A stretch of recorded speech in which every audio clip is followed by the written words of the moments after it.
Cel mai important turneu internațional de tenis feminin organizat în România începe sâmbătă la București. BCR Open are premii în valoare totală de $100.000. Cine câștigă pleacă acasă mai bogată cu $15.000.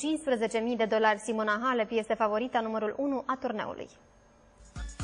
Prima este Irina Begu, proaspăt finalistă la Budapesta, la turneu VTA, în valoare de $220.000. Următoarea este Elena Bogdan, câștigătoarea probei de dublu de la Roland Garros.